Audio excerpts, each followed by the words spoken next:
You may have missed it, but MSI revealed a brand new monitor earlier this year at CES with a controversial feature. Nowadays, it seems like companies have forgotten how to innovate, but thankfully there is a new scapegoat to satisfy basically all of the investors. AI. But this is different. Rather than using AI, which is definitely a real thing, for something useless, like Samsung, who want to turn your monitor into a smart TV, MSI has used it for something different. They've developed an AI that allows you to cheat at video games, or more specifically, for the time being, cheating at the most sweaty competitive game of all time, League. Many in the League community are outraged, stating that this is clearly cheating.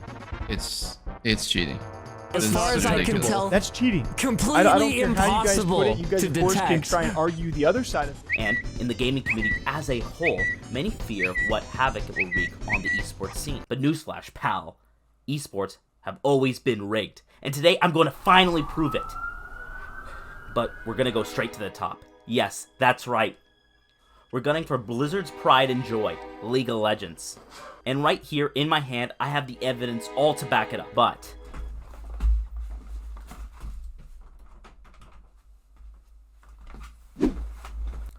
first, we gotta examine the evidence, because believe me, the trail of breadcrumbs goes far deeper than you could ever possibly imagine. Despite the name eSports, which is short for electronic sports, it isn't actually a sport. Essentially, they're a form of competitive gaming. That is, people play video games competitively at the highest level, just like those sweats in your lobby who won't stop bottom fragging or stealing your goals. Usually, these games of choice often follow the same formula, a team-based objective game in a closed area or map, such as the aforementioned League. It's a common formula, but it's one of the most popular among these pros, and that's why you see League and games like it featured in esports tournaments. Shockingly, these people aren't competing in online tournaments or in little LAN sessions. No, in fact, they compete on stage as hundreds of thousands of people watch them live. Imagine your little brother watching you game, but it's 50,000 of them in a humongous stadium. As crazy as it sounds, that's where we kind of see the problem. Here's a picture of the stage of the League of Legends Finals in 2023. After doing research, I discovered that this venue, fittingly dubbed Lowell Park, is almost over 200,000 square feet, or 18 square meters. The stadium was purposely built for a singular purpose of hosting these league tournaments, but despite its massive size, it can only accommodate a roughly around 500 guests, in addition to the stage. And the stage itself is kind of small. So with only 2 desks, they're only using less than basically 40 square feet for actual desk space, leaving a large outer ring and ample space for coaches and other people who stand around and do something. More on that later. But for now, what's important to know is that an average event only requires 13,000 square feet for a measly 500 people. So what are they doing with the rest of that 187,000 square feet of building? To answer that, we need to take a look at how League of Legends matches work. This tournament works similar to many double elimination style formats that traditional sports are familiar with. Essentially, the way double elimination works is that 8 teams will go against each other in 4 separate brackets, in groups of 2 and a 1v1 matchup. Typically, in the best of 3 scenario, whoever wins will move on to the next round, and the loser will move on to the losing bracket. In the losing bracket, the 2 teams who lost their first match will compete against each other. The team who wins will move on to the decider match, and the team who loses will be eliminated. Meanwhile, in the winner's bracket, the 2 teams that won will compete in another best of 3. The loser will be sent to the second match in the loser's bracket for a chance for either redemption or elimination. The top 4 teams will then advance to quarterfinals. But nobody really cares about those. Let's circle into what happens during the finals. Matches here are decided upon the best out of 5 rounds. So each team must win at least 3 games to win the round. Teams must win enough rounds until they get to the final match and win the championship. In the finals alone, there are only 8 teams, and each match lasts around 30 minutes. Sounds straightforward enough. So they should be able to finish the entire tournament in a couple of hours, or like 2 to 3 days, right? Wrong. In fact, it took over 17 days just to finish the finals alone. How is that even possible? That's because every single game, they're taking 70-minute breaks per round of League to discuss the match with their coaches. You know what that sounds like to me? That's right, enough time to read the script. In fact, it is. According to Google, it takes the average person 1 hour to read an entire movie script. That gives them more than enough time to go over the script for the next match with their coaches. Despite the fact that League refutes the existence of these scripts, there are many alleged sightings of these scripts behind closed doors. These scripts lay out everything that's going to happen over the course of the match. In fact, I have a copy right here. but I'll get to that later. Those unexpected wins, those sweeping victories, those razor-close battles, they're all fake and scripted. These winners are decided before it even begins. I know, I was surprised too. Coaches keep a sharp eye over the players, ensuring that they stick to the script. You can see how many players look visibly uncomfortable during the match, as if they're receiving orders. And if any player goes out of line, they have back-end controls to ensure that their attacks do not hit or suddenly lag or do less damage. How do you think that Smolder E was able to hit another player across the map through multiple pieces of terrain? Activision has to protect their investment, no matter what it takes. Do you really think that Blizzard would leave this multi-billion-dollar industry to the chance of luck, hoping that somehow the best gamers are going to consistently pop out of nowhere, beating the endless waves of hackers and bots, providing exciting matches all the way to the finals? Do you really believe you can make a living getting to fly all across the world to exotic countries by sitting on stage and playing League of Legends? Oh my god, you must be the dumbest person on earth. Not even the players are organic, and these so-called gamers aren't even real. In actuality, companies rely on paid actors to ensure that the matches stay as exciting as possible, and it works too. That's why the finals have always had over 73 million concurrent viewers. And I know what you might be thinking, but Tony, not everyone is a paid actor, idiot. I've seen several streamers start on Twitch who are now competing at the pro level, like Cathedral or Voyboy. Yes, that might be true. Many of them start off as regular players, but just like the film industry, players come and go quite quickly. In fact, many never even get the chance to make it to the top, and that's by design. For instance, LCS in North America was nearly cancelled, and in the end, over 70 people, including the players, coaches, and managers decided to quit. Why do you think that is? Well, after doing digging, I found out why. Those rule changes, they were all to guise and to distract the fact that those players refused to go along with the scripted matches. Blizzard had to protect their business, threatening that if they tried that stunt again, that it would be the last time that they ever hosted a tournament in America ever. There's a reason why you don't see American teams make it to the final. Americans are naturally stubborn. Sorry, guys. Instead, they rely on paid foreign actors that know that they'll stick to the script. Chinese teams take these matters a lot more seriously. After a player named Ping on Fun Plus Phoenix went against the orders to win the World Championship in 2019, he was swiftly removed from the team and faced severe fines. While Ping did appear to get a second chance at another team to redeem himself in 2020, this would be the last year he appeared. At the end of the year, he quietly disappeared without even so much as a retirement message.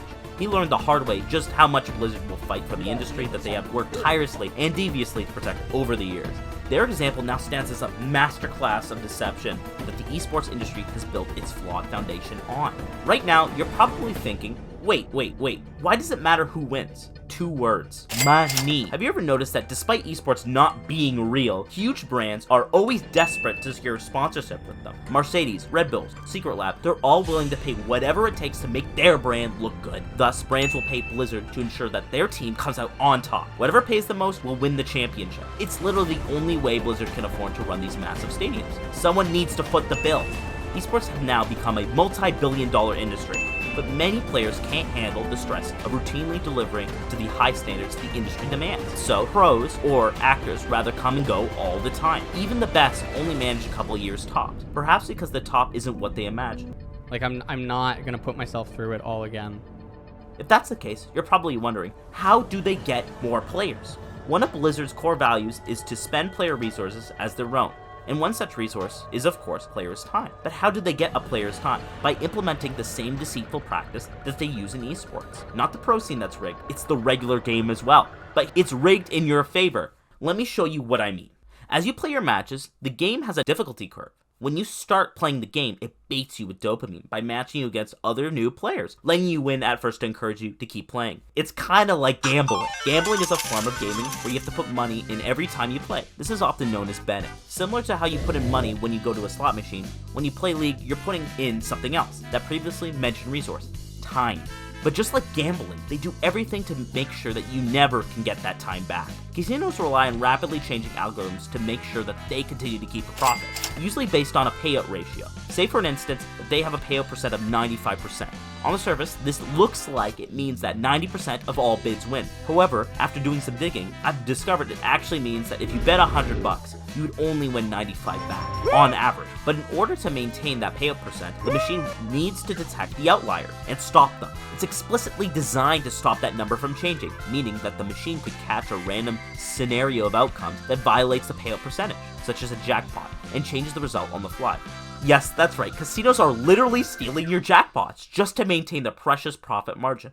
But they'll never admit it, even if it causes suffering and misery among countless families across America. The only country that has casinos.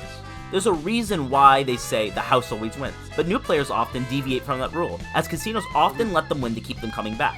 Once they're hooked, however, they'll soak them for every dime that they have. Why? Because if they constantly keep them on the edge of their seat, they'll always be coming back for more. That same method is used by the esports industry to keep the players trapped in the same endless cycle. But to what end? By baiting players into playing more games, they can move their way up to the competitive ladder to the esports level far faster than their actual skill allows. Psychology actually has a term for this. It's known as the Rashomon effect, where people with limited ability overestimate their skill level, but not as a result of their own arrogance. Other games have abused this phenomenon for their own games as well. Rocket League. This is Rocket League! Fortnite. Put the V-Bucks down! This is for my battle pass! Put the V-Bucks down! This is for my battle pass! Dota. They literally all have it. If you ever started a new Fortnite account, you'll know what I mean. Your first 10-ish matches, every other player you see is just a bot. Decided to hand you your own victory royale. There aren't any other real people in the entire game. The game wants you to believe they are, because once they've got you hooked by giving you a glimpse of what victory tastes like, they'll know you're gonna keep playing, and eventually the game will pit you against another real player, and it will seem like you've hit a brick wall. And that brick wall effect will make you invest more time into getting better at the game. But as soon as you put in more hours, you're not really improving. You're doing the same thing over and over and over again. The devs know this, and that's why the game was designed to routinely hand you more and more wins as you sink in more hours into it, to get another taste of victory, and perhaps to taste the ultimate victory. The game has been guiding players towards one solitary goal, entering the esports scene, and making it seem as they're tackling one obstacle after the next, and consistently growing from them. This is also why so many pros don't find it initially difficult to accept the rigged matches occur at the highest level. They've already seen the game work in their favor, or perhaps even against them.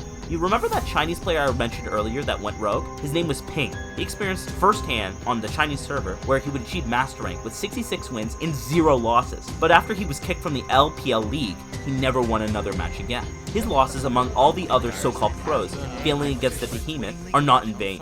They've left just enough pieces for me to fill in this twisted puzzle, and after years of following vague whispers and sparse breadcrumbs, I know you're sitting over here thinking, this guy's crazy, but I have the evidence to back it up.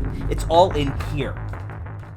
Look, I've been traveling all over the world just for a fragment of this information, and now I finally have the whole thing.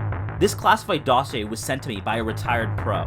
I won't mention who, but as I've been building up to this the entire time, has not only an entire script of last year's finals, but the script of this year as well. Wait, what's this? Wait a second, wait. I think I found a written confession from Mr. Blizzard himself. Guys, you gotta see this.